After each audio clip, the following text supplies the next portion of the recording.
자, 진짜 궁금한 이야기만 속 시원히 풀어봅니다. 자, 이야기도 벌써 네 번째 시간입니다. 어서 오십시오. 네. 안녕하세요. 자, 네 번째 이야기 또 역시 요즘 제일 핫한 거 주한미군 얘기 한번 해봐야 될 것 같아요. 얘기하기 위해서 자, 일단 뭐 김대희 위원님 첫 타이에서 또 나오셨어요. 어서 오십시오. 고맙습니다. 네. 또 불러주셔가지고. 자기소개부터 짧게 해주십시오. 예, 뭐 직업이 많아가지고 중공 기자하고 군사 전문 기자 하고 있고요. 지금부터 본론으로 바로 한번 들어가 보도록 할게요. 일단은 저희가 주한미군 얘기를 왜 하냐? 아니 왜 갑자기 아닌 밤중에 주한미군이 나왔냐? 아니, 요새 트럼프 행정부를 이제 바뀌면서 김대희 의원님, 네. 아니 주동미군 감축한다 얘기해도 진짜 감축하네요. 원래 트럼프 2기 행정부 출범하면서 하려고 했어요. 그리고 이제 아마 많은 분들 기억하실 겁니다. 아마 트럼프 1기 행정부 때 네. 그때 이제 나토 정상회담이 있었는데 정말 가관이었죠. 예, 막 트럼프 왕따 시키고 그러니까. 점심 먹을 때 분리해서 먹고 막 수근수근거리고. 그러니까. 네. 그게 좀 이제 앙금이 좀 있었던 것도 있고.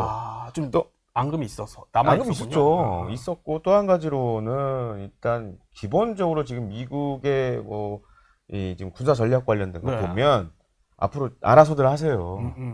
도와는 드릴게요 저희가. 도와는 드릴게 알아서 방위하세요. 알아서. 지금은 우리가 다 했지만 네. 이제는 우리 그렇게 못해요.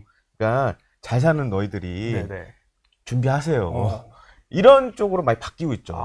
거기다가 이제 주동미군도 2기 행정부 출범하자마자 네. 얘기가 나왔었어요. 그래서 감축된 병력을 빼서 미 본토 혹은 인도태평양 지역으로 다시 재배치한다. 다시 본토로 불러들인다? 네, 이럴 수 본토로 있다. 일본 가거나 네. 아니면은 인도태평양 뭐 지역으로 다시 보낸다거나 이런 안이 있었어요. 네. 근데 이번에 이제 이렇게 갑자기 나온 거는 그거죠. 지금 아시다시피 미국과 이스라엘의 대이란 군사작전 때 유럽이 사실 도와준 게 없잖아요. 네.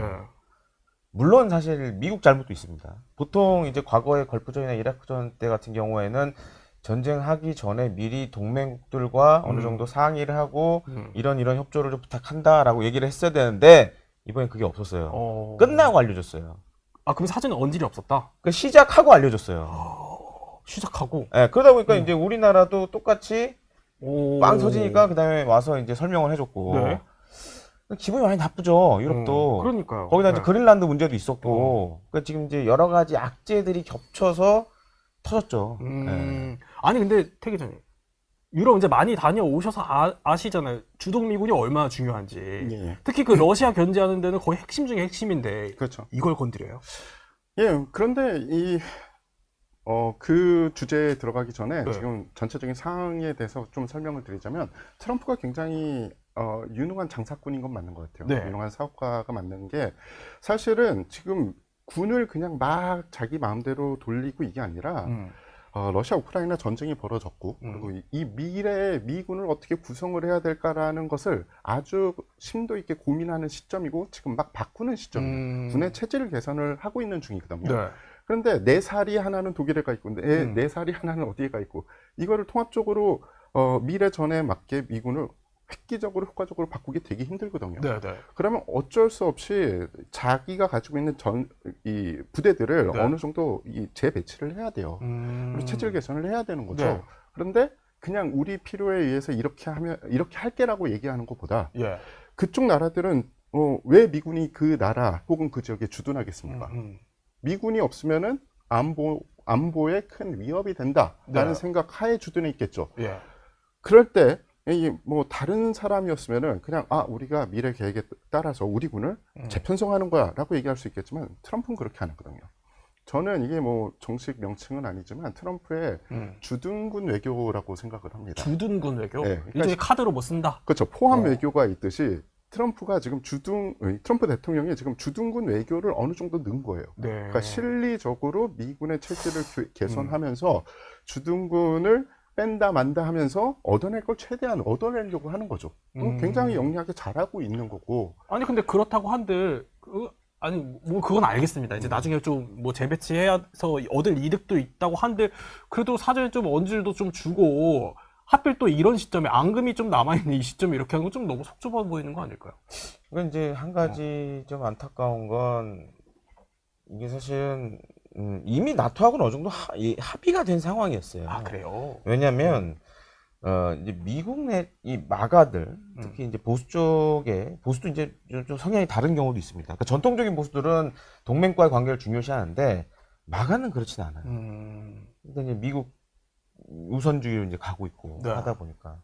그러니까 이게 좀, 특히 제가 봤을 때는 그린란드 문제가 이게 감정의 골이 깊어진 것 같아요. 그린란드 때문에. 네, 그린란드가, 우리 뭐 전에 이야기도 했지만, 유럽이 그린란드 문제를 보면서, 아, 이렇게 가면은 이제 같이 못 갈 수도 있지 않나라는 생각을 많이 선을 하고, 넘었다. 예, 많이 하고 있고, 또 한 가지로는 트럼프 대통령이나 지금 마가의 생각이 이겁니다. 아니, 유럽 다 잘 사는데, 언제까지 우리가 이 지금 혹시 있을 수 있는 네. 유럽의 전쟁에 우리가 또 개입을 해야 되는 이제 이런 것도 있고, 그래서 이제 바뀌고 있죠. 지원은 하는데, 네. 만약에 전쟁이 발발하면 앞에 나가 싸우는 거는 당신들이 하세요. 이런 식으로 이제 바뀐다는 거죠. 우리가 이렇게 주동미군 얘기를 하는 이유는 사실 이거 뭐 남 얘기가 아니에요, 그렇죠? 왜냐하면 바로 주한미군이랑 직결될 수 있는 문제인데, 저 궁금한 게, 아니 그래서 평택 주한미군 기지에 있는 아파치 헬기 이거 한 개 대대, 네. 이게 해체됐어요. 해체됐죠? 예. 이거 뭐예요? 아, 이렇게 생각하시면 돼요. 그러니까 지금 그 주한미 육군에 네. 아파치 대대가 몇 개가 있습니다. 일부는 이제 순환 배치되는 것도 있고. 네. 근데 지금 이제 해체된 대대 같은 경우에는 구형 모델을 쓰는 대대였어요. 그러니까 이제 아파치도 종류가 여러 가지입니다. 네. 기본형 네. 아파치가 있고, 네. 그다음에 이제 D형 아파치 롱보가 있고, 예. 지금 우리 육군도 쓰고 있지만 이제 EF형 아파치 가디언도 있고, E형 아파치 가디언도 있고. 근데 지금 이제 해체된 거는 아파치 롱보 부대가 이제 해체가 된 거예요. 아, 제일 낡은 버전. 좀 오래된. 오. 근데 물론 오래됐지만 우리 군이 쓰는 아파치 가디언보다 일부 성능은 더 좋아요. 옵션이 더 일단 좋아서. 비교는 할 수 없지만 네, 옵션이 더 좋아서. 미국이 가진 것 중에는 그래도 네. 올드한 버전이다. 그리고 이제 전체적으로 지금 미국군이 물론 아파치 공격기를 다 버리는 건 아닙니다. 그러니까 아파치 가디언 신형은 계속 가되 네. D형 모델 아파치 롱보는 좀 이제 퇴역을 시키려고 그래요. 그러니까 그런 움직임이 있고, 대신에 이 해체되는 부대는 이제 무인기 중심으로 가겠다. 오. 드론 중심으로 가겠다. 그래서 해체된 부대가 그 올해 이제 한미연합 연습에서도 네. 드론 들고 나와서 막 훈련하고 그랬어요. 아, 그래요? 그래서 이게 없어졌다고 해서 음. 뭔가 뭐 우리 지금 이제 한미연합 전력에 큰 구멍이 생기고 이러는 건 아니에요. 그러는 건 아니다. 근데 네. 그래도 우려점이 계속 나오는 거는 유사시 이게 중요한 부대는 맞는 거잖아요. 그렇죠. 게다가 네. 아파치가 일반적인 국민들한테는 어떻게 알려져 있냐면은 네. 유사시, 그러니까 전쟁이 발발하면 북이 어마어마한 기갑 전력을 밀고서 내려올 때 그것을 막아줄 수 있는 아주 효과적인 수단이다 라고 알고 계세요. 예를 들어 많은 어떻게? 국민들이. 네. 그러니까 아파치에 대해서 우리나라 국민들이 생각하는 거는 하늘을 나는 공격 헬기로 적의 기갑 부대를 때려잡는 놈, 그런 신통방통한 놈이라고 알고 있는데, 네. 말씀하신 것처럼 미 육군은 지금 체질 개선을 하고 있습니다. 그러니까 뭐 미래전장 2030, 그러니까 아미 2030에 따라서 네. 러시아 우크라이나 전쟁의 전운을 받아서 항공 전력은 조금 축소하고, 드론을 사단별로 1000기 이상을 배치시키면서 더 효과적이고 빠르고 어떻게 보면 날렵한 군으로 거듭나고 있거든요. 그렇기 때문에 그 전에 기갑을 헬기로 상대했다면 이제는 드론으로도 충분히 상대할 이제 또 것이다. 바꿀 타이밍이다. 네. 헬기가 아니라. 근데 이 순한 절차에 들어오니까 국민들은 야 그러면 이거 우리 북한이 만약에 그 전차를 동원해서 막 서부 축선으로 내려오면 우리 어떡하냐 이러는데 그렇게 안보에 공백이 생기는 건 아니다라고 말씀드릴 수 있어요. 그러니까 아파치 헬기 이거 한 개 대대가 철수하는 게 뭐 크게 유사시의 전력 공백까지는 아니다. 그러니까 이제 과거에는 우리가 이제 아파치 가디언이 없었을 때는 예. 없는 상황에서 만약에 주한미 육군의 아파치 대대가 해체된다거나 이러면 이게 문제가 될 수 있죠. 근데 우리 육군도 아파치를 36대 갖고 있잖아요. 그렇죠. 네. 그러다 보니까 크게 지금 그러니까 주한미군 입장에서 봤을 때도 아니 한국 육군도 가지고 있는데 또 우리가 또 중국으로. 아예 없는 것도 아니고 네. 요 한계대대 말씀하셨듯이 이제 미 육군이 막 재편하고 있는데 그럴 바에는 이제 드론으로 전환하는 부대로 청설하는 게 훨씬 더 효과적이다. 그게 효과적이다. 네. 근데 일단 문제는 무슨 이런 전력이 조금 변화가 생기는 것도 생기는 거지만 일단 숫자도 줄일 수 있다 이런 얘기들이 솔솔 나와요. 왜 그러냐면 실제로 주동미군은 5,000명을 빼버렸고 네. 우리는 한 지금 얼마나 있죠? 주한미군이? 28,000에서 왔다 갔다 합니다. 왔다 갔다. 예. 그럼 거기서 예를 들어 우리도 한 5,000명이 빠질 수 있어요? 혹시 바뀌게 필요에 되면? 따라서 그럴 네. 수도 있는데 국방군수법이라고 미 의회에서 법을 지정해 놨어요. 그게 뭐냐면은 주한 미군이 계획이 없이 혹은 계획이 있이 혹은 계획이 없이 갑자기 빠질 경우에 예산을 사용하는 걸 막아놓은 거예요. 그러니까 제가 아까 제 내피셜로 말씀드린 주둔지 외교를 방지하는 네. 그러니까 트럼프 대통령의 주둔지 외교를 방지하는 거를 법으로 만들어놨기 때문에 네. 어느 정도 우리가 막을 수 있는 거는 있다라고 생각을 하지만 이것도 또 근데 뚫리지 않는 방패는 아닙니다. 왜냐하면 미 행정부와 국방부 장관이 네. 지금 주한 미군에서 일부 병력을 빼는 게 자신들의 안보에 더 적합하고 유리하다라는 것을 의회를 네. 설득을 시키고 아. 또 동맹국 그러니까 예. 뭐 주한 미군을 빼려면 대한민국이겠죠. 대한민국과 주변 국가에 충분히 설득을 했고 그들이 동의했다라고 하면 뺄 수 있어요. 그러니까 완전 현실 가능성이 없는 시나리오는 또 아니다 이렇게 짚어주셨는데 그러면 이것도 궁금해. 일단 병력이 빠지는 것부터 얘기를 해보죠. 얘기를 네. 하면은 만약에 주한미군 병력이 빠져요. 뭐 일부 철수가 된다고 치면 어디부터 빠질 것 같아요? 참 어려운 질문이에요. 쉬운 질문은 아니에요. 어려운 쉬운 질문 질문인데 아니죠. 다 가정이긴 합니다만. 예. 이제 저는 개인적으로 봤을 때 지금 제일 위태해 보이는 거는 미8군 사령부. 지상군의 핵심. 예. 왜냐하면 지금 주한미군의 지상 전력으로 예. 계산해 보면 사실 순환 전개대는 지금 스트라이커 여단이 순환 전개되거든요. 네네. 그게 핵심이에요. 그리고 이제 지원하는 세력들, 네. 그다음에 이제 북한의 장사정포 관련돼서 뭐 210 화력여단, 그다음에 이제 아파치, 네네. 그리고 이제 8군에 다 배치, 뭐 2군 2사단 지원 뭐 이런 목적으로 다 옛날부터 있었는데 왜냐하면 지금 사실 미 8군은 좀 전 세계에 나가 있는 지금 미군 가운데 유일한 야전군 사령부예요. 유일해요? 그게 유일해요. 다른 데 지금 없어요 다. 진짜요? 그런 체제를 갖고 있지 않아요. 음. 왜냐하면 이제 전구별로 합동사령부가 창설이 되기 때문에 네. 그리고 이제 야전군이라는 거는 보통 이제 6.25 전쟁 때 잘 보시면 막 군단이 막 수개 있고 사단도 막 몇십 개 있고 이럴 때 가동이 되는 건데 네. 아주 단적인 예로 2003년 이라크전만 보더라도 이제 미 육군의 뭐 3사단 그다음에 미 해병대 한개사단 원래 이제 한개사단 더 올려고 그랬는데 튀르키예가 영공 통과 이거 안 해주면서 그러니까 육로로 오는 걸 막아버리면서 두 개 사단이 다 했거든요. 그렇군요. 그러니까 지금 이제 한 가지 제일 걱정되는 건 주한미군 감축도 문제지만 자 과연 전시에 우리가 이제 신문에서 옛날에 이런 얘기 많이 나왔잖아요. 한반도에 전쟁이 나면 네. 60만 명, 70만 명 대규모 병력 온다. 근데 지금은 그럴 가능성이 이제는 거의 희박하지 않나. 희박하다? 예. 왜요? 그만큼 보낼 병력이 없어요. 미군 내. 미국이? 예. 그리고 이제 그럴 여력도 없고. 어. 그래서 이제 저는 이제 봤을 때는 지금 주한미군에 만약에 이 감축의 칼을 들이댄다 그러면 일단 미8군 사령부가 제일 위험하다. 거기가 위험하다. 거기부터 손댈 거다. 왜냐면 필요성이 갈수록 좀 의문이 많이 들거든요. 왜냐면 병력이 없는데 삼성 장군이 여전히 지휘를 하고 있고. 근데 또 미 육군의 입장에서 봤을 때는 이제 조직의 논리를 보면 그래도 유지를 했으면 하는 바람이 있겠죠. 왜냐면 이게 삼성 장군이 있으면 그 밑에 뭐 예를 들어 지원하는 스태프들도 있고 또 별자리수가 하나 준다라는 건 사실 타격이 크잖아요. 네네. 근데 아직은 이제 미8군 사령부에 칼을 안 대고 있는데 저는 좀 위태위태하다고 봐요. 위태위태하다. 일단 그 8군 사령부 자체 내부 이슈만으로도 좀 위태위태하다 이렇게 보시는 것 같아요. 그렇죠? 어떻게 감축하게 된다면 동의하십니까? 저도 육군 쪽에서 감축이 될 가능성이 크고 그리고 말씀하신 대로 순환 여단이 빠질 가능성이 가장 크다. 네. 그러면 그 수가 비슷하게 나오거든요. 몇천 단위가 빠져나가게 되는 건데 예.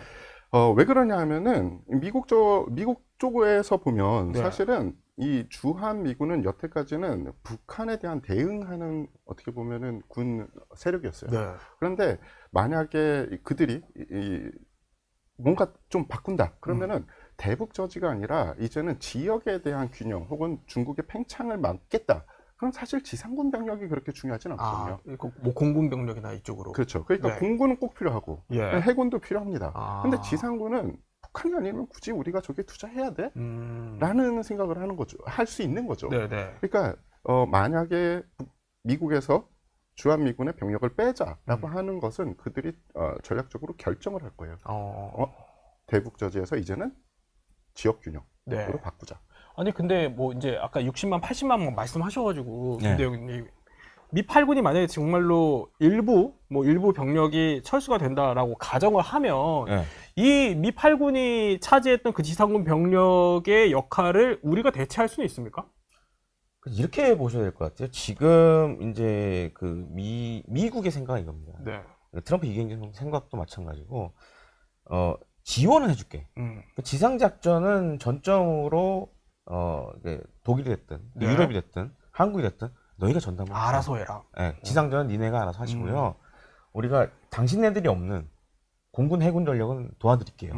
이제 이런 식으로 많이 바뀌고 있어요. 아, 완전 분할을 하는 거네요. 네, 그러니까 이제 왜냐면은 지상전을 했을 경우에 인명 피해가 크잖아요. 네. 미국도 부담이죠. 아. 그러다 보니까 이제 지상전은 그리고 사실 지금 주한미군의 그 순환 배치되는 스트라이커 여단의 임무도 좀 많은 분들이 잘 모르시지만 개전 초기에 이 부대가 북한군과 막 싸우고 이러는 게 아니에요. 첫 번째 임무는 한국에 있는 미국인들 네. 이걸 대피시키는 게 첫 번째 임무입니다. 아. 스트라이커 여단의 핵심 임무는 그거예요. 아, 그래요? 우선적인 임무는 그거예요. 네. 그걸 하고 이제 전쟁 상황이 심각해지면 지금 부대들이 막 들어오고 그러면 이제 그때부터 뭐 진격 작전을 하던가 막 이러는 식인데 일단 그거부터 하고. 네, 근데 우선순위가. 가장 네. 우선 전쟁에 발발하는 중요한 거는 한국에 있는 미국인들을 대피를 시켜야 되니까 아. 그 역할을 해야죠. 그렇군요. 네. 아니 근데 그러면 일단 병력은 뭐 지상군이 가장 유력해 보인다. 만약에 손을 댄다면. 근데 그럼 자산도 사실 재배치될 가능성도 있어 보이거든요. 그럼 일단 주한미군이 갖고 있는 자산이 뭐가 있어요? 자산은 너무 많고 네. 뭐 핵심으로 보면. 정보정찰 감시 자산은 사실은 뭐 이 땅에 뿌리박고 있지는 않지만 네. 미군이 가지고 있는, 그러니까 주한 미군이 가지고 있는 가장 큰 자산이라고 보고요.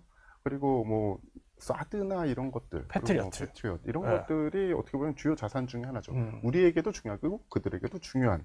그런데 이 점을 생각을 좀 해야 됩니다. 이 미군의 자산이 이 땅에 들어왔다고 해서 이게 상수가 아니라 변수라고 생각을 해야 돼요. 왜냐하면 미군의 자산이잖아요. 네. 한국군의 자산이 아니거든요.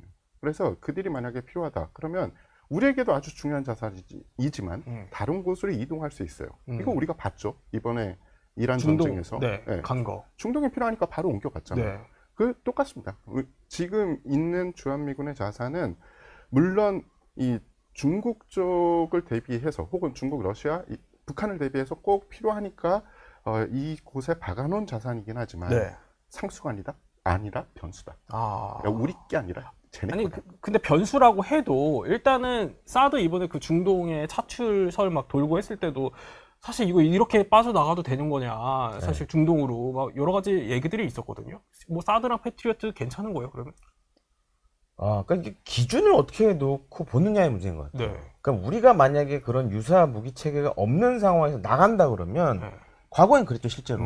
패트리어트도 뭐 없었을 때가 있었으니까 우리가. 아예 뭐 비슷한 게 없었을 때. 네. 네. 근데 지금은 우리 공군도 어느 정도 일정량의 패트리어트를 갖고 있고, 네. 그다음에 뭐 UAE에서 활약한 천궁2도 있고, 그다음에 아직 당장은 배치는 안 됐지만 LSM도 뭐 28년 혹은 뭐 29년에 전력화 될 거고. 네. 그렇게 계산해 보면 나간다고 해서 우리가 그걸 대체할 전력이 아예 없는 거냐? 그건 또 아니다.라고 또 봐야겠죠. 있긴 있다 우리 것도. 네, 그러니까 이제 아파치도 같은 논리예요. 옛날에는 아파치가 없었으니까 얘가 나가면 어떻게 보면 전력에 큰 구멍이 생길 것처럼 보이지만 지금은 우리가 어찌됐든 36대가 있단 말이에요. 그러다 보니까 그렇게 계산해 보면 나가도 이게 뭐 정말 뭔가 흔들리거나 무너지거나 이러는 건 또 아니다라고 생각을 해요. 아예 무너지는 건 아니어도 그래도 둘이 있을 때랑 혼자 있을 때랑 다르잖아요. 그 약간 이제 보는 시각에 따라서 불안해 하실 수는 있어요. 그렇군요. 근데 그게 아예 0이다 네. 라고 얘기하기 좀 모호하죠. 그래서 개인적으로는 어떻게 보세요? 저는 사실은 지금 우리 군이 네. 전력 증강 사업을 이런 상황에 대비해서 그동안 계속 해왔고 네. 그렇기 때문에 크게 문제는 안 된다고 생각하는데 근데 이제 뭐 전쟁을 겪으신 세대 분들이나 네네. 이런 분들은 사실 저는 주한미군 문제는 군사만의 문제는 아니에요. 우리나라에서는 약간 정치의 영역에 들어가 있는 문제이기 때문에 네네. 이게 군사로만 정리하기에는 쉽지가 않다라고 좀 말씀을 드리고 싶습니다. 태 기자님도 만약에 이제 트럼프가 미8군을 감축시키고 뭐 자산들을 좀 일부 재배치한다고 해도 사드나 패트리어트는 안 건드린다 이렇게 보세요? 그럴 수도 있죠. 왜냐하면 아까도 말씀드렸듯이 사드랑 패트리엇이 다시 할게요. 주한미군이 운영하는 사드나 페이트리엇이 네. 꼭 대한민국만을 보호하려는 건 아니거든요. 사실 그들의 전략 시설도 보호해야 되기 때문에 배치돼 있기 때문에 어떻게 보면 그들에겐 아직은 중요하죠. 왜냐하면 위험 요소들이 남아 있으니까. 근데 다시 돌아가서 네. 주한미군을 그들이 건드린다. 네. 이 뜻은 뭐냐 하면은 미국 행정부랑 트럼프의 싱크탱크가 보기에는 한반도에서 전쟁이 나는 것보다 주변 중국의 위협이나 아니면 다른 위협이 더 커질 수 있다. 그래서 뭔가 전력을 재배치시켜야 된다. 이런 의미가 돼요. 그런데 미국이 그런 예상 많이 했죠. 뭐 어디 전쟁 안 날 거야. 뭐 어디는 안 할 거야. 근데 전쟁 난 적 많잖아요.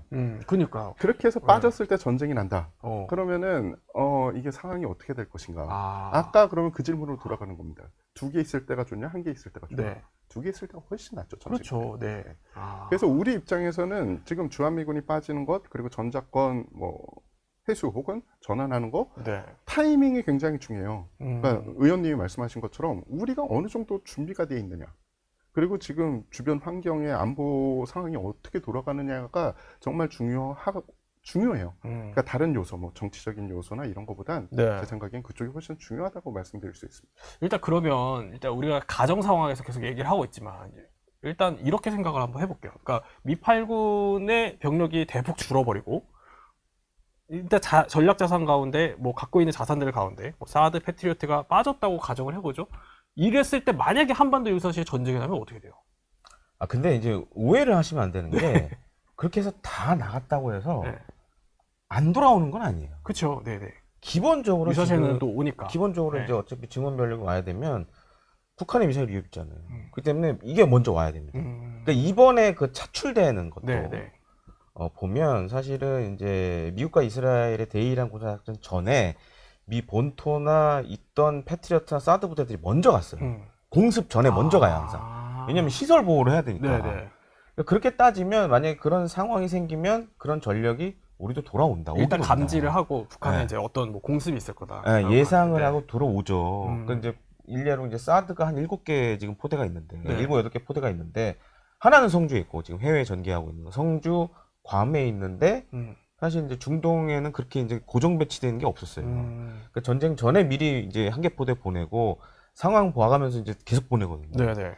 그렇기 때문에 이게 사드 패트리엇이 지금 없다고 해서 유사시에 그럼 안 오냐? 또 그건 아니다. 그건 아니다. 온다. 네, 네. 오긴 와야 돼요. 네. 안 오면 작전 수행이 안 되니까. 작전 수행이 아예 안 될 정도. 왜냐면 미사일 방어망이 없으면 네. 예를 들어 적 미사일 공격이 계속 파괴당할 거 아니에요. 네. 그렇기 때문에 지금은 사실은 미사일 방어가 굉장히 중요해요. 근데 우리가 갖고 있는 방어 체계들도 있잖아요. 그렇죠. 뭐 천궁2도 있고 네. 우리도 패트리어트 있고 그 다음에 이제 추후 LCM 배치되고 하는데 문제는 이겁니다. 아 우리도 지금 이번에 미국과 이스라엘이 대이란 군사작전 했잖아요. 네. 근데 그 우리 이제 이야기도 해서 다뤘지만 몇십억 되는 패트리어트 미사일 막 팍팍팍 쐈잖아요. 그러니까요. 비싸요. 그렇잖아요. 네. 뭐 30억 뭐 이렇게 얘기하니까 60억 얘기도 있었고. 근데 우리라고 그렇게 안 쏠까요? 그 상황이 되면? 그러면 또 미국이 빨리 이걸 또 보내주고 해야 되는 네네. 그런 상황에 처할 수밖에 없죠. 저는 좀 생각을 해봐야 될 게, 네. 그러니까 전쟁이 벌어진 뒤가, 그러니까 예전에 뭐 현대전 개념에서는, 그러니까 러시아 우크라이나전 전에는 어느 정도 통용이 됐을 것 같아요. 근데 러시아 우크라이나전 이후에는 전쟁의 템포가 너무 빨라져서 전쟁이 벌어지면은 벌써 상당히 힘든 상황이 됩니다. 네. 그렇기 때문에 뭐 이번에 이란도 미국이 자기가 공격하니까 먼저 선배치해 놓을 수 있었죠, 방어 자산을. 네. 그런데 우리나라에 전쟁이 난다? 그럼 미국이 선제 공격하기보단 북한이 먼저 때릴 가능성이 더 크다? 굉장히 크다고 저는 생각을 해요. 오. 물론 미국에서 이란처럼 예. 때릴 수는 있겠죠. 그러면은 먼저 배치해 놓겠지만 북한이 때릴 때를 가정을 하면은 전쟁이랑 핵에는 어떤 게 있냐면은 공포의 균형이라는 게 있어요. 내가 이만큼을 가지고 있으니까 얘가 때릴 생각을 못 하는 거예요. 네. 내가 쏴봤자 저쪽에서 사드랑 뭐로 방어 전력으로 뭐 족족 막아낼 수 있어. 그러면은 그 다음은 제가 또 나를 때리겠지. 아, 그 이미 무서워. 다 예상이 되니까. 그렇죠. 네. 내가 한 대 때리려고 했다가 세 대 맞아. 어. 아 무서워. 이게 공포의 균형이거든요. 네. 근데 그런 핵심 전력들이 빠져나가면 일단 의도 맞아야 된다는 거죠. 그러니까 전쟁이 안 나도 되는데 적이 오판하고 전쟁이 벌어질 수 있는 분위기가 일단 형성될 수 있다. 만약에 그런 뭐 사드나 패트리엇이 빠졌다고 가정을 하면은 그렇죠. 그래서 오해하면 안 되시는 게 이렇게 방송을 하다 보면 가끔 사람들이 쟤는 좀 미국 빠야라고 얘기를 해요. 그리고 사실 제가 미국 해명하십시오. 네, 미군하고 해외 작전을 많이 나가서 네. 그들의 작전을 봐서 네. 그런 느낌이 느껴지실 수는 있으나 네. 저는 의원님 말씀에 전적으로 동의해요. 네. 왜냐하면 우리 전력이 증강이 되고 그만큼의 미국 자산이 빠져나가면 공포의 균형은 이루어집니다. 그런데 우리 자산이 다 되지 않았는데 성급히 어떤 이유에서 미국 자산이 빠져나가게 되면 네. 이게 문제는 적이 오판하게 돼서 오. 유사시 상황이 벌어지면 우리 국민들이 피해가 있고 네, 네. 또 하나는 전쟁이 안 나도 피해가 돼요. 어떤 게 있냐면 우리나라의 안보 환경이 조금 이 질서가 안 지켜져, 이 불균형하게 된다. 그럼 네. 제일 먼저 일어나는 일이 외국 투자자들이 빠집니다. 일단 경제적으로도 경제적 네. 타격인데 이 경제적 타격의 계산을 해보세요. 뭐 저기 경제직 기자님들 많잖아요. 전쟁 난 거보다 단기 전쟁 난 거보다 그런 식으로 해가지고 외국 투자자가 빠져나가서 훨씬 손해 보는 일 많아요. 네, 그래서 일단 우리- 뭐 경제도 그렇죠. 문제고. 예. 그래서 이 모든 거를 생각을 해야 되는 게 지금 이 안보 상황이다. 아니 근데 그러면은 북한이 이제 오판 가능성을 짚어주셔서 미국이 갖고 있던 주한미군이 갖고 있던 자산들 중에 이거는 진짜 빠지면 북한이 만약에 오판할 수 있어 보인다. 꼽아 보시면. 의원님 다음으로 할래요. 사실 그런 건 없어요. 제가 봤을 땐 그런 건 없어요. 정말요? 네, 왜냐면 사실 주한미군은 이제 한반도 그동안은 계속 한반도 방어를 위해서 네네. 무기 체계라든가 그런 것들을 계속 이제 확보를 해온 겁니다. 네. 근데 그 이상은 사실 이제 태평양사에서 해줘야 돼요. 한국만 없잖아요. 네. 그렇죠. 다 없잖아요. 밖에서. 예, 네, 예. 그 일본에 네, 지금 네. 한 척이 전방전개해 있고. 네. 그렇기 때문에 뭐가 빠져나간다고 해서 엄청 크리티컬한 건 없다. 왜냐면 그 뒤에 또 미태평양사가 있으니까. 네. 그렇게 지금 보완할 수 있는 여러 가지 수단들이 아. 있고, 예를 들어 이런 겁니다. 사드 패트리어트가 나갔을 경우에 네. 예를 들어서 태평양에서 지금 활동 중인 미 해군의 이지스 구축함, 뭐 SM3나 SM6를 달고 있는 이런 배들이 또 한반도로 와서 그 구멍 난 부분을 또 메꿔줄 수 있거든요. 아니 근데 구멍이 난 걸 메꾸는 거랑 구멍이 안 나게 하는 거랑 좀 다르잖아요. 근데 우리가 이제 우리도 그래서 노는 건 아니잖아요. 한국군도 그렇죠. 노는 건 아니잖아요. 그렇죠. 네. 그리고 계속 뭔가 투자를 하고 있고. 그러니까 이건 항상 이 문제가 따라 붙는 거예요. 그러니까 기준을 뭘로 볼 거냐 도대체. 기준선은 어디로 잡을 거냐. 네. 근데 뭐 미국의 사정에 의해서 나간다고 하는 거를 우리가 또 바짓가랑이 잡고 막을 수도 없는 거 아니에요, 이것도. 그러니까 지금 막아요. 이번 이란 군사작전처럼 네. 지금 미사일 다 떨어지니까 급하니까 이제 가져간 거 아니에요. 네. 그런 상황이 사실 뭐 다른 일이 통해서 또 발생할 수가 있잖아요. 네. 네. 뭐 양해는 구하겠죠. 근데 그렇다고 해서 우리가 가지 마세요라고 할 수도 없잖아요. 우리 그러니까 이제 태상 기자님 얘기대로 우리 자산이 아니니까. 그렇죠. 이거는. 우리 게 아니니까 네. 뭐 못 가게 뭐 물리적으로 막을 수는 없고. 다만 유사시가 되면 그만큼 또 플러스 알파의 전력이 올 수 있다라는 걸 우리는 생각을 해야 되니까. 네. 그래서 사실은 뭐가 나간다고 해서 북한이 그래서 제가 나갔으니까 우리가 뭐 해볼까? 이러긴 사실 아니 쉽지 근데 사실 않잖아요. 이럴 수는 있잖아요. 뭐 예를 들어 물론 정말 이건 가정이에요. 네. 가정이지만 뭐 그러니까 먼저 중국 뭐 대만 이쪽에서 난리가 났어. 네. 그런 다음에 그쪽으로 자산이 다 옮겨가고 네. 북한이 오판을 하는 상황이 또 생길 수도 있단 말이죠. 근데 네. 그럴 때는 말씀하신 것처럼 우리 자산, 그러니까 주한미군 자산들이 이미 다 저쪽으로 가 있는 상태, 빠져나간 상태인데 오란다고 와요? 다시? 그게 아니라 네. 그런 상황이 생기잖아요. 너무 나갔나요? 아니요. 사실은 그게 염려되는 상황 중에 하나인데 네. 자 그런 상황이 생겼어요. 네. 어디로 가야 될까 이 정도들? 뭐가 어디로 가요? 그러니까 이제 만약에 주한미군의 전력이 빠져나간다. 그러니까 네. 중국과 대만이 뭐 27년, 네. 뭐 28년 뭐 설도 있죠. 네, 침공한다. 네, 네. 그래서 그것 때문에 어디로 가야 되는데 갈 데가 없어. 네. 왜 못 가냐? 네.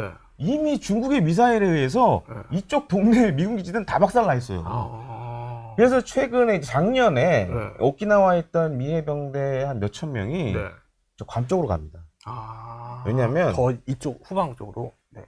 여기 있으면 당할 수가 있잖아요. 아. 사실 주한미군도 북한이나 중국을 생각했을 땐 똑같은 딜레마가 사실 있긴 있어요. 네. 너무 가깝다. 음. 그게 사실 그래서 이제 평택으로 내려간 거 아니에요. 평택에서 좀 더 좀 거리를 띄우고 거기에 이제 미사일 방어체계 집어넣고 네. 이러면서 어떻게 보면은 이제 북한의 미사일 위협에 대비를 한다는 측면도 있었는데 중국은 얘기가 다릅니다. 중국은 사실 미사일 전력이 뭐 세계적으로도 지금 압도적이기 때문에 네. 어디 갈 수가 없어요. 그러려면 괌이나 하와이로 가야 돼요. 방법이 없더라. 방법이 없다. 네. 아니 뭐 일단 중국 뭐 대만 상까지 네. 확 뛰어넘어. 확 뛰어넘어서 거기까지 갔지만 다시 돌아와서 네. 똑같은 질문 한번 드려보면은 지금 북동아시아 지역에 미군 세력 중에 제일 높은 계급이 지휘하는 부대, 그러니까 제일 상급 부대가 어디겠습니까? 한미연합사입니다. 미 육군 대장이 네, 지휘하죠. 네, 네. 그 다음이 아마도 주일 미군 사령부일 거예요. 공군 준장, 미군 공군 중장이 지휘를 합니다. 그 다음에 뭐 칠함대, 뭐 이런 부대가 있을 거예요. 네, 네. 근데 한미연합사가 지금 뭐 미래연합사로 잘 순항하려고 하고 있는 중이지만 갑자기 어떤 이유에서 해체되고 미래연합사가 안착이 안 됐다. 네. 그러면은 별내 미 대장이 이 부임해서 지휘할 그런 부대는 없어지는 거예요. 물론 모두 다 인도태평양 네네. 사령부 예하에 이 지휘를 받게 되지만 네. 그렇게 되면은 한국에 있는 미군 세력이 어떻게 보면은 이전과 같은 그런 지위가 아닌 거예요. 더 이상 상급 부대가 될 수는 없는 거죠.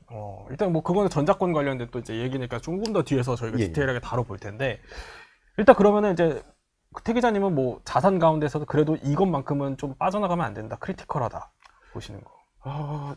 아까 말씀드린 대로 하나 플러스 하나는 2니까 이게 중요하다는 거지. 네. 이대영 김대영 의원님. 예, 네. 김대영 의원님의 그 의견에 저는 동의를 합니다. 자산 면에서. 이제 알겠습니다. 이제 주한미군의 상황도 또 알겠고, 근데 궁금한 거는 북한이 계속 요새 뭐 폭탄에 들고 뭐 장사정포 뭐 위협하고 이러니까 만약에 한반도 유사시를 생각을 해서 북한이 장사정포를 막 수백 대를 막 해놓고 우리 수도권을 향해서 쏜다고 가정을 해볼게요. 근데 일단 지금 주한미군 병력과 자산이 그대로 유지됐을 때랑 이게 만약에 유사시에 뭐 순환 배치되는 밖으로 빠져나가든 했을 때의 두 가지 상황을 한번 비교해 보면 어때요? 어떻게 대응할 수 있을까요? 지금 이제 뭐 물론 우리 육군이 보면은 사실 이제 포병 전력으로 하면 미 육군보다 더 세요. 자주포가 2,000문이 넘어요, 우리는. 그래요. K9 자주포 있죠? K55 자주포. 다 하면 2,000문 넘어요. 그렇죠. 네. 거기다 지금 이제 우리 육군 같은 경우에는 미국에서 들여온 MLRS도 있고, 그 다음에 지금 수출 잘 되는 천무도 있고, 네. 계속 지금 전방부대는 천무로 계속 바뀌고 있어요. 네. 그 다음에 이제 이제 육군에 보면, 지금 주한미군에 보면 210 화력여단이라고 있습니다. 거기 이제 MLRS도 또 있어요. 그러니까 강철비 그 MLRS도 있는데, 근데 문제는 이겁니다. MLRS가 만약에 빠져나가게 되면 이제 그 갭을 뭘로 메꾸느냐. 왜냐면 대응하는 게 사실은 뭐 전투기도 있고 하지만 일단 반응 속도가 빠른 거는 다연장 로켓. 그렇죠. 전투기 뭐 뜬 데 시험. 네, 이거 빠져나가면 문제가 생기겠죠, 그때는. 근데 이것도 변수가 있어요. 왜냐면 지금 우리가 천무를 어마어마한 양을 배치를 하고 있어요. 정말요? 네, 그래서 지금 과거에는 사실 이제 천무 같은 다연장 로켓포, MLRS도 마찬가지입니다. 네. 보통 이제 군단에 있는 포병여단에 그것도 몇 개만 이렇게 있었어요.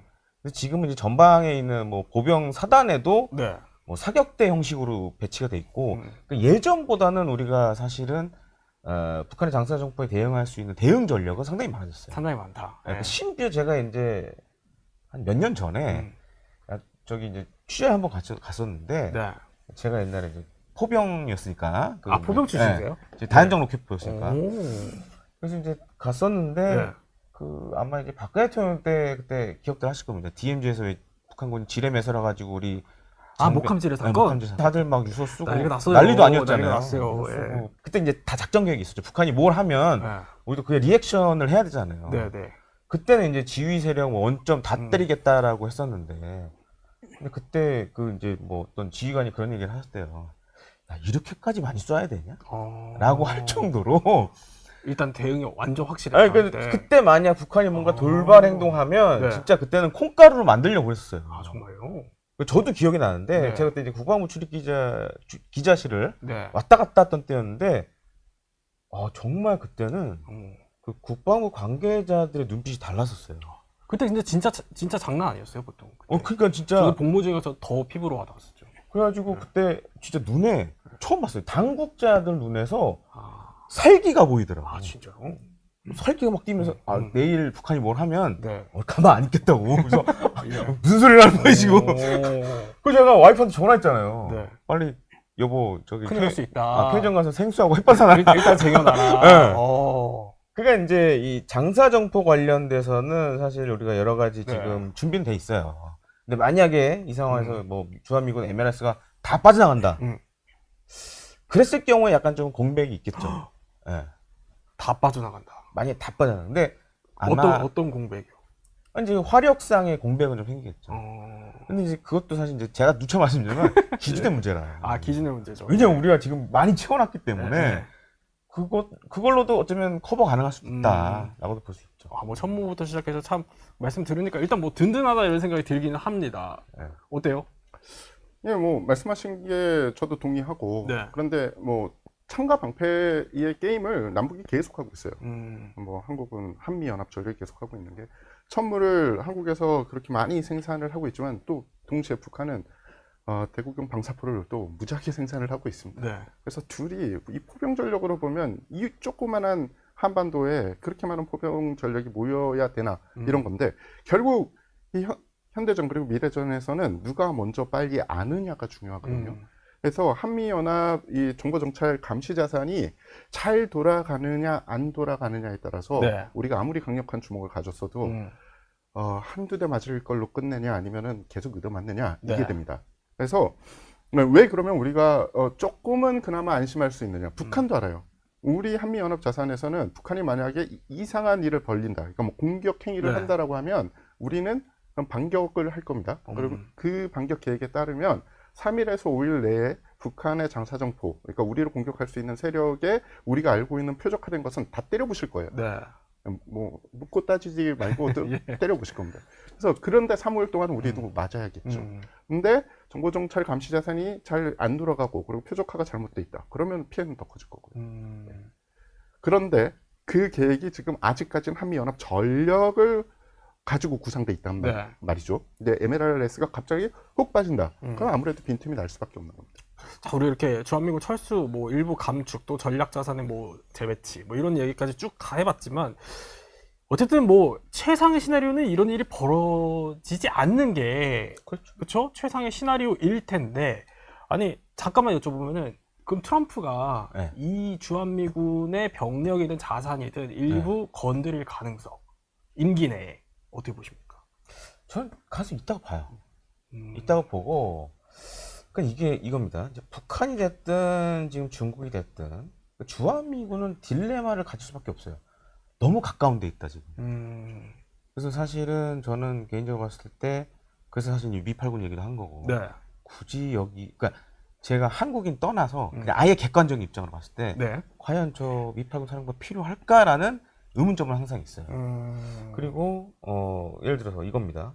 지원만 하겠다라는 정책으로 가면 네. 더 이상 우리가 이제 순환 배치되는 부대들도 올 필요는 없어요.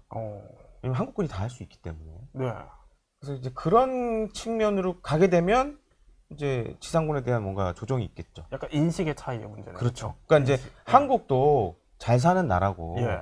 아니, 경제 대국 아니냐. 당신들이 지상전과 어느 정도의 방어는 책임을 져야 된다. 네. 라는 식으로 가게 되면 빠질 수 있고 지원 전력만 좀 남는 그럴 가능성은 높죠. 이제 어쨌든 이런 일이 가급적 벌어져서는 안 되겠지만 어쨌든 이런 일련의 일들의 책임 제일 위에 선 사람 뭐 트럼프보다 밑이지만 사람이 바로 주한미군 사령관인데 주한미군 사령관이 갖고 있는 그 인식이 대체 뭐냐 아니 뭐 여러 가지 지금 계속 뭐 논란이에요. 지금 보면은 아니 한국이 중국을 향한 단검이다 뭐 이렇게 얘기했어요. 이거 어떻게 들으셨어요? 그러니까 그 단검 발언은 제가 네. 봤을 때 좀 선을 넘은 것 같아요. 약간 뜨악했어요. 좀 충격적이시고. 오. 왜냐하면 이겁니다. 그러니까 단검 발언을 예를 들어서 미 태평양 사령관이 얘기했다라면은 좀 받아들일 수 있었을 것 같아요. 그건 왜요?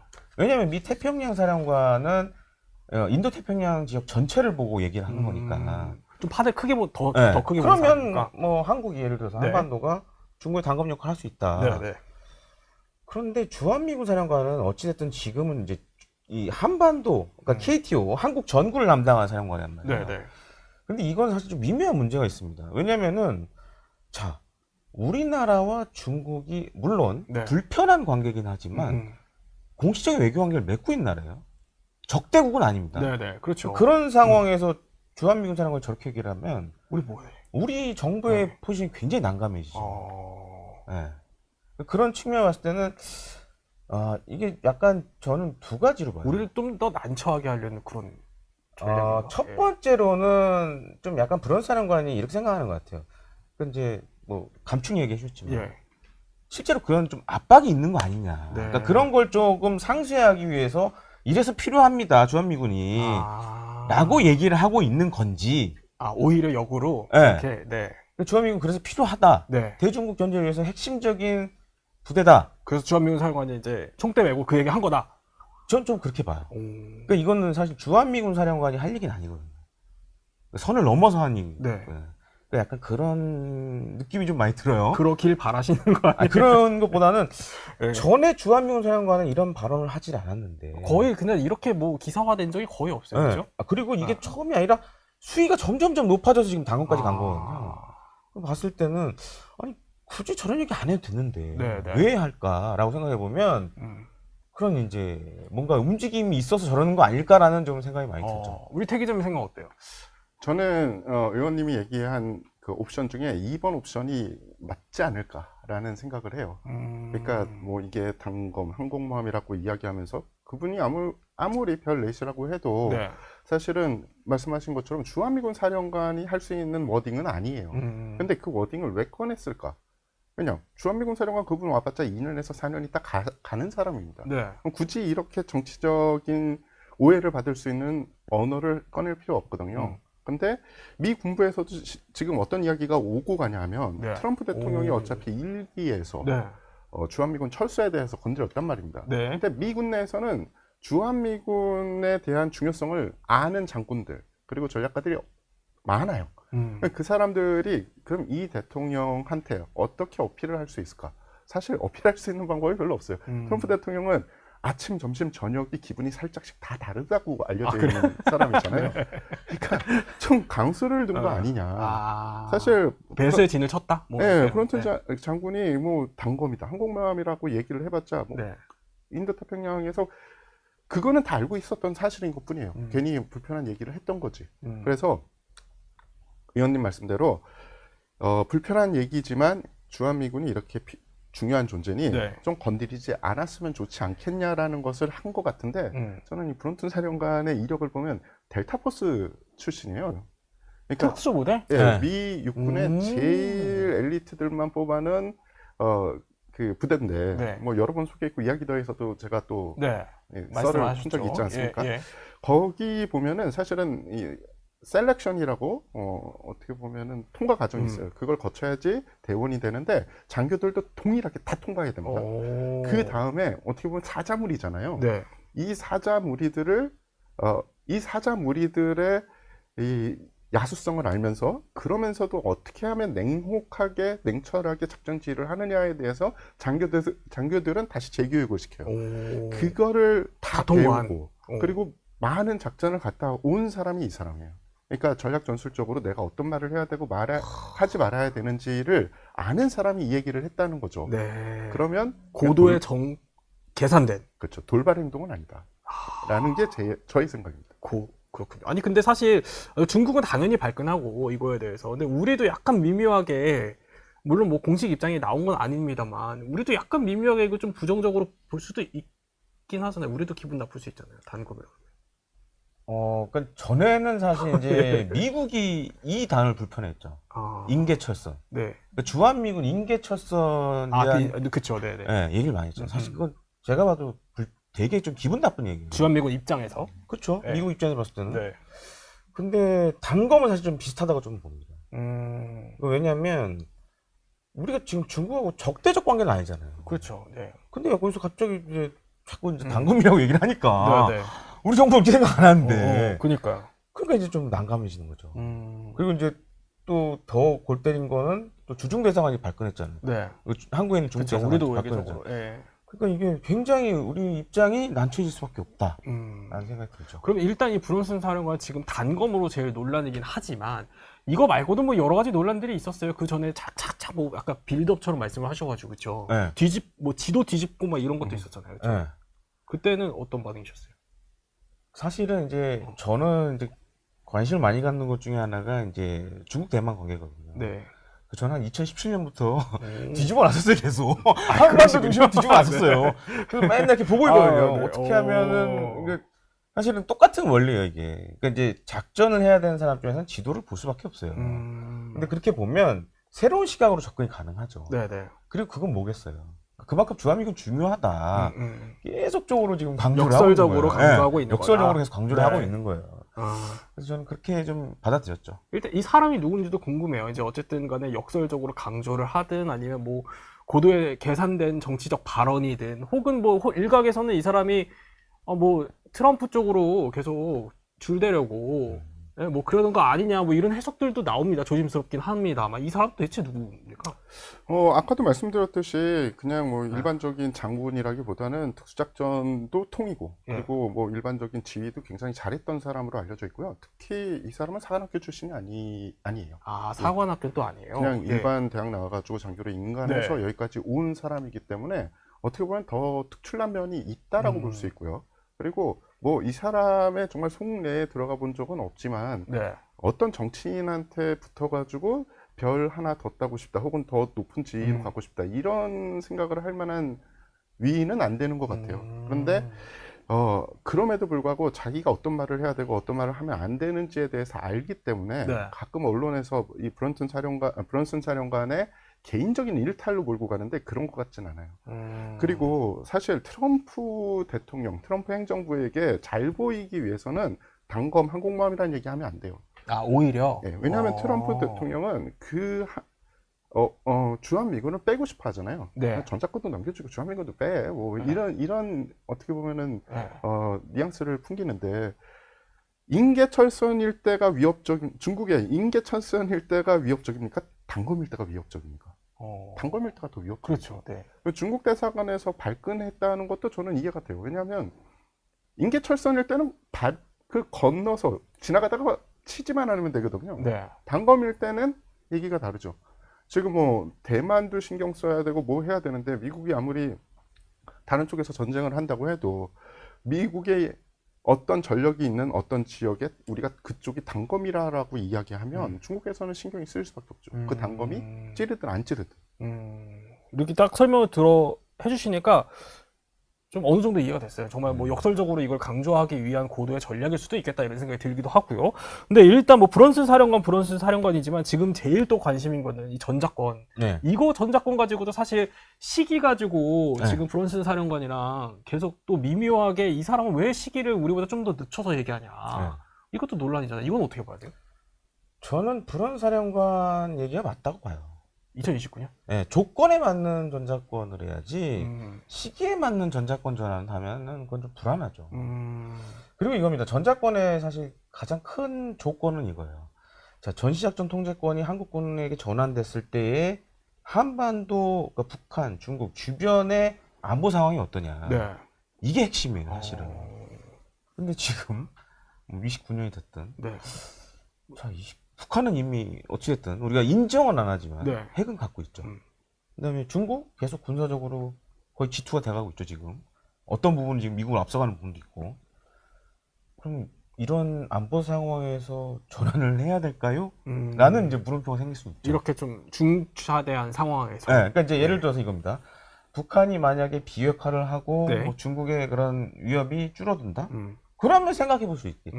전시작전 통제권 전환에 대해서 한국군이 주도적으로 하는 거에 대해서. 근데 향후의 상황은 그렇지 않을 가능성이 더 높단 말이에요. 그런 가능성에 대해서 브런슨 사령관은 일단 조건 네. 충족하는 전작권 전환해야 된다라고 얘기를 하는 것 같아요. 아니 사실 뭐 그거는 뭐 개인적 견해입니다만 조건 충족됐을 때 해야 된다라는 거는 뭐 당연한 얘기인 것 같긴 하고 아까 뭐 유사시에 지금 뭐 대만 상황도 심상치가 않고 뭐 계속 이제 북한 상황도 말씀을 해주시는데 그렇게 때를 계속해서 기다리면은 우리는 언제 알 수 있어요? 저는 사실 전작권 전환과 관련돼서 신중하게 접근해야 된다. 첫 번째 이겁니다. 지금 한다고 했을 때 과연 우리 미래 세대의 일종의 이 전시작전 통제권이 일부 오해가 있는 부분이 상당히 많아요. 그러니까 이겁니다. 어떤 거요? 전시작전 통제권 지금 지금 연합사사령관이 지금 미국 사람이니까. 네네. 뭐 이 사람이 다 그걸 행사한 줄 알아요. 근데 실제로 그렇게 할 수가 없어요. 그러니까 이런 거예요.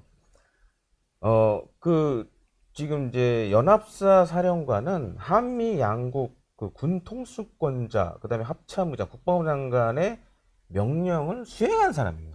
위임을 해준 거예요. 네, 네. 그래서 위임을 한 거지. 이 사람이 뭔가 이렇게 다 당신 멋대로 하세요는 아니에요. 그건 그게. 아니다. 그러니까 그거를 되게 오해를 많이 하세요. 그래서 사실 전 개인적으로 전자권 전환에 대해서는 그렇게 좀 시기를 보고 했으면 좋겠다. 시기를 보고 했으면 예. 좋겠다. 그러니까 안보 상황이 좋아진 상황에서 우리가 가져가는 게 맞지. 네. 갈수록 상황은 악화되는데 연도에 쫓겨서 이걸 간다? 네. 그거는 좀 아닌 것 같다. 근데 사실 뭐 연도에 쫓겨서 하는 건 좀 아니라고 보실 수는 있지만 어쨌든 연도 계속 얘기가 나오는 상황에서 주한미군 사령관이나 조금 온도차가 느껴지는 이 발언은 계속 나오는 게 이것도 사실 좋지는 않은 거잖아요. 좋지 않죠. 그리고 여기서 재밌어지려면, 이 방송이 재밌어지려면 제가 반대 의견을 얘기를 해야 돼요. 사실 연도 중요합니다라고 해야 되는데 아니 뭐 일부러 그러실 필요는 없지만 이게 예. 꾸준히 뭐 제가 군사 네. 연구가는 아니고 그쪽에 뭐 전략 전술의 아주 전문가는 아니지만 예. 등 너머로 혹은 뭐 이렇게 어. 이 사람 저 사람한테 이야기를 들은 거를 취합을 하면 어쩔 수 없이 방송의 재미를 버리고 위원님의 의견에 따라갈 수밖에 없는 거고요. 네. 그리고 보면 많은 분들이 오해하는 게 있어요. 지금 조금 전에 위원님이 아주 잘 설명해 주신 것도 있고요. 어떤 분들은 전자권을 미국이 안 놓고 있다고 오해하시는 분들도 있어요. 근데 뭐 미국이 전환을 안 시켜주려고 하는 거다. 아예 안 시켜준다라는 게, 그렇게 오해하실 수 있는 게, 미국은 퍼싱 원칙이라는 게 있습니다. 1차 세계대전 때부터 예. 군단 이상급의 미군 부대의 지휘권을 다른 해외 국에게 넘겨준 적은 없어요. 그렇기 때문에 사실은 미국이 계속 잡고 안 놓는 거야 라고 생각을 하세요. 그리고 심지어 나토를 보시면 나토에도 주요 지휘관들은 다 미군입니다. 네. 뭐 물론 그 예하에 뭐 약간 다르게 뭐 할 수는 있는데, 근데 주한미군, 그 한미 연합사를 보면은 그 연합 사령관은 미군 대장이지만 그 전쟁이 벌어졌을 때 생겨나는 그런 군단급 부대들에 보면은 상당수가 벌써 이미 한국군이 지휘할 수 있는 구조로 돼 있고요. 미래 연합사로 가면은 그 구조가 더욱 단단해집니다. 그러니까 브런슨 사령관의 말은 아직 우리가 준비가 안 됐으니 좀 더 시일을 보면서 준비가 완전히 됐을 때, 그러니까 네. 전환 준비가 됐을 때 우리가 하자라는 거고, 한국 정부에서는 지금 이게 우리가 이 정전이 됐지만, 그리고 국방비를 그렇게 퍼부었는데 네. 아직까지 이 전자권을 우리가 회수 못하면 이거 한마디로 못 팔린다. 이 정도 시점엔 가져와야 된다. 그러면 이 시기에 안 하면 언제까지 계속 질질 끌 거야? 그럼 국방부 니네가 할 거야? 막 이런 식으로 되는 거예요. 그러니까 그쪽이 불편한 거, 이쪽이 생각하는 거 다 일리가 있습니다. 네. 근데 제가 이 질문 한번 던져 볼게요. 많은 분들이 이거에 대한 답은 별로 없더라고요. 전자권 전환의 조건 중에 중요한 조건이 하나 있습니다. 얼마 전까지는 중요한 조건이 아니었어요. 근데 중요한 조건이 됐어요. 뭐예요? 북핵 대응입니다. 북한의 핵무기 핵무기- 가능하냐? 네, 북한의 핵무기는 예전에는 존재하지 않았죠. 네. 그 다음에 존재하는 것 같았어요. 그 다음에는 인정을 하지 못했습니다. 근데 이제는 북한의 핵무기가 있다라는 거를 그 누구도 다 인정을 해요. 사실상. 그렇죠. 그러니까 북한의 핵무기는, 그러니까 뭐 어떤 수사에 따라서 뭐 굳이 있다고 얘기는 못합니다라고 하지만, 많은 증거와 이 조건들을 보면 북엔 핵무기가 있다. 그것도 한두 개가 아니다. 그러면 전자권이 넘어갈 때 그 조건 중에 하나가 북핵 대응이 있거든요. 네. 우리가 북핵 대응을 어떤 걸로 할 수 있느냐, 거기에 대한 답이 무엇이냐예요. 핵무기에 대한 대응은 재래식 무기로는 거의 할 수가 없습니다. 상쇄시킬 수가 없어요. 네. 그래서 아까도 제가 말씀드렸던 공포의 균형이 이루어져야 되거든요. 그러니까 한국군에 그러면 공포의 균형이 되려면 우리도 핵전력이 있던지, 네. 아니면 북의 핵무기를 상쇄할 전력이 있어야 돼요. 근데 한국군에 그게 지금 준비가 있느냐? 네. 아니면 한미연합 그 전자권이 넘어가도 한국군이 지시하면 북한의 그 지휘관이 이것을 상쇄시킬 전력을 동원할 것이냐? 즉 한국군 지휘관이 핵무기 쏴 그러면은 미국이 빵 하고 쏴줄 것이냐? 네. 이거에 대한 쉽게 얘기가 말하면. 다 돼 있느냐? 네, 네. 예, 이게 미국 쪽에서도 사실은 그 관계자들한테 물어보면 글쎄다. 이게 거기에는 현실이다. 좀 물음표가 찍히는군요. 네, 그래서 네. 위원님 말씀처럼 모든 그런 것들, 그러니까 우리가 불편한 것까지도 국가 뭐 국민들의 안전을 위해서는 다 짚고 넘어가서 해야 된다는 거죠. 네. 전자권 이렇게 얘기하면 쟤는 왜 전자권 회수 반대라고 얘기할 텐데 기본적으로 전자권 회수 혹은 전환은 네. 해야 된다는 게 제 네. 생각이에요. 그 전환은 기본적으로 해야 되지만 두 분 다 어쨌든 조건이 충족된 상태에서 그렇죠. 일단 해야 된다 이렇게 말씀을 하셨고. 그러니까 이거예요. 아니, 전자권 문제가 나올 때마다 참 안타까운 거죠, 개인적으로. 이게 좀 객관적으로 봐야 돼요. 근데 이게 보수 정부, 그러니까 진보 정부가 들어서면 빨리 가져오자 그러고, 보수 정부가 들어오면 조건에 기초해서 천천히 하자 그러고, 약간 정치적으로. 계속 바뀌어요, 계속. 그러니까 이런 문제가 있다 보니까 지금은 이게 전시작전 통제권 전환과 관련된 문제가 네. 정치 쟁점이 돼버렸어요. 그러니까 정치 영역으로 가버렸어요. 이게. 음. 군사 영역이 아니에요, 이게. 네. 그렇게 가버렸기 때문에 사실은 발언하는 게 쉽지가 않아요, 이게. 그렇죠. 약간 조금 예민하고 조심스러운 네. 부분이. 아니 근데 어쨌든 간에 팩트만 얘기를 해보죠. 네. 군사 전문가시니까. 아니 그럼 안규백 장관님은 네. 내일에도 문제 없다. 네. 이걸 군사 전문가로서 팩트로 보시면 어떻습니까? 저는 이렇게 봐요. 그러니까 뭐 우리가 뭐 많은 돈을 국방비를 투자해서 네. 어떻게 보면 주한미군이 이제 갖고 있는 전력들을 이제 어느 일정 정도는 확보를 했어요.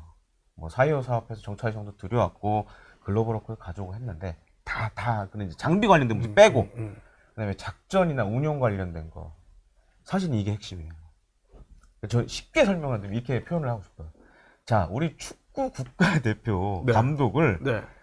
홍명보가 하느냐, 히딩크가 하느냐로 생각하시면 될 것 같아요. 확 와닿네요. 하고 와닿죠. 그러니까 지금 프랑스 사령관만 해도 이력을 보면 델타에도 있었고, 뭐 이라크전에도 있었고, 아프간전도 있었고. 자, 우리 군 물론 장군분들도 훌륭하신 분들이 많지만 네.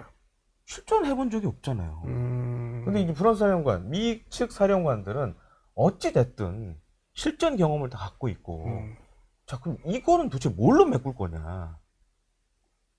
이게 나라가 죽느냐 사느냐의 문제인데, 전쟁은. 네네. 우리가 물론 하면 좋겠지만, 네. 뭐 다른 거야. 돈으로 메꿀 수 있다 치지만, 네네. 그 지휘 역량을 도대체 어떻게 할 거냐. 그거는 항상 물음표예요. 아니 그러니까 예를 들어 그 말씀이 그거잖아요. 만약에 한반도 유사시에 네. 동해로 미국 항공모함 들어와 이 결정을 우리가 할 수 있냐? 네. 그 지시를 미군이 따를 거냐? 그러니까 그게 상당히 좀 오해가 있는 부분이에요. 그것도 오해예요? 네, 왜냐하면 이제 미래 연합사가 된다 그래도 네. 우리가 그런 이제 미국의 전략 자산을 부르는 거는 네. 이거는 뭐 당시 주한미군 사령관이 할 수도 있지만 어찌됐든 상급 제대에서 해줘야 돼요. 그러니까 태평양 같은 데서 움직여줘야 돼요. 그러니까 주한미군 그러니까 뭐 미래연합사령부보다 더 위에서 그렇죠. 그리고 또 한 가지로는 이겁니다. 이제 지금 주한미군 사령관은 4개의 모자를 쓰고 있어요. 그렇죠. 뭐 유엔사, 유엔사, 네. 그다음에 한미연합사, 네. 주한미군 주한미군. 사령관, 또 한 가지 더 있어요.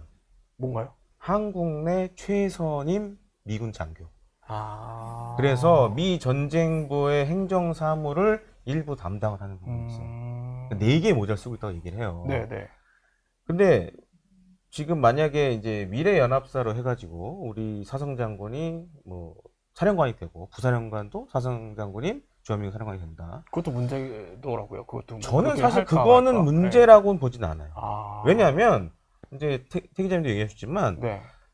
미래연합사가 생겨도 구성군사가 또 쫙 생깁니다. 아. 그러니까 지상, 해상, 공중 이게 또 생기고 네네. 해병대 생기고 그다음에 지금 뭐 연특사도 만들겠다 그러고 네네. 사실은 이게 많이 오해하는 게 미래연합사 사령관이 되면 그 사람이 마음대로 하는 게 아니에요. 위임을 받아서 하는 거지. 네. 아 내가 오늘은 평양 쳐들어 그럼 군 통수권자 우리는 흔히 그렇게 생각을 하죠, 그렇죠? 아니에요. 그 잘못된 생각. 와 이렇게 네. 들어와 이렇게 할 것 같아요. 그러니까 이제 전략 자산을 부를 때도 네. 이제 예를 들어서 이 미래연합사 사령관이 네. 부사령관하고 협의를 하겠죠. 우리 지금 상황이 이러이러하니 이런 전략 자산, 미국 전략 자산 필요합니다. 네. 라고 얘기하면 이제 상급 사령부에 얘기를 하겠죠. 태평양 사회에. 그러면 거기서 검토를 하고 그런 식으로 진행되는 거지. 아, 이 사람이 하면 뭐 와요 안 와요 그 개념은 좀 아니다. 라고 좀 생각하셔야 될 것 같습니다. 이렇게 우리가 좀 뭐 더 하실 말씀. 그렇죠. 그래서 우리가 계속 시기 얘기하고 막 이러잖아요. 그 뭐 전자권 전환 혹은 회수 시기가 어떻다.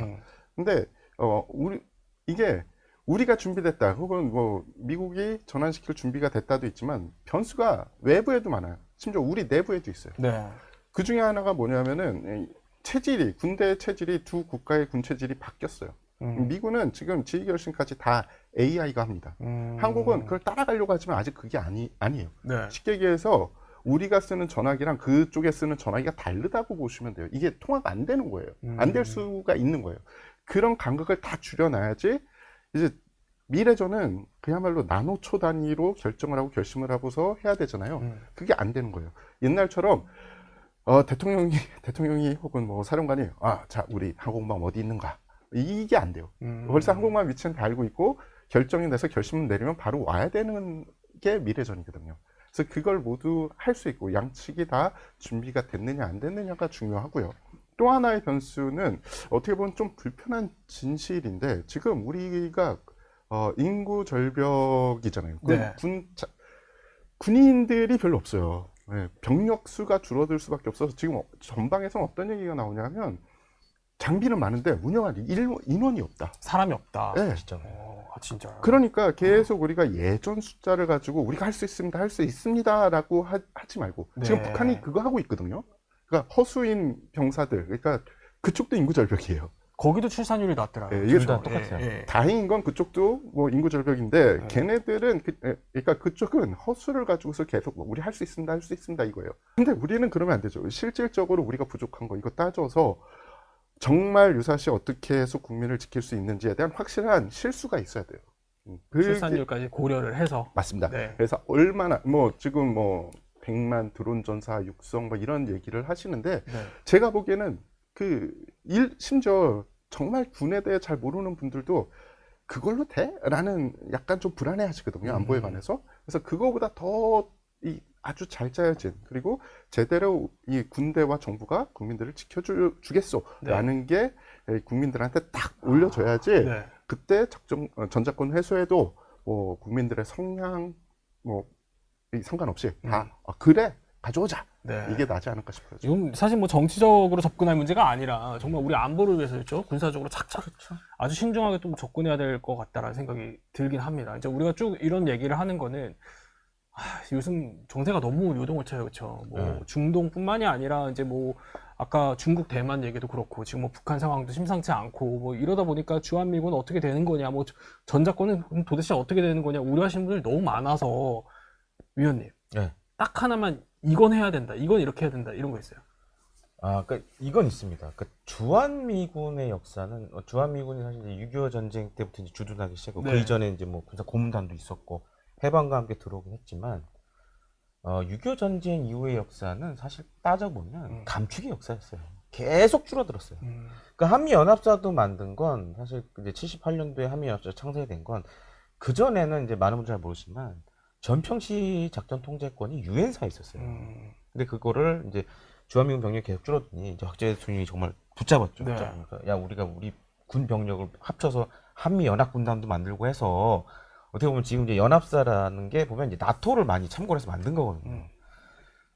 근데 이제 향후에 뭐 방금 해주셨지만 우리 군도 인구 절벽 오고 있고, 네.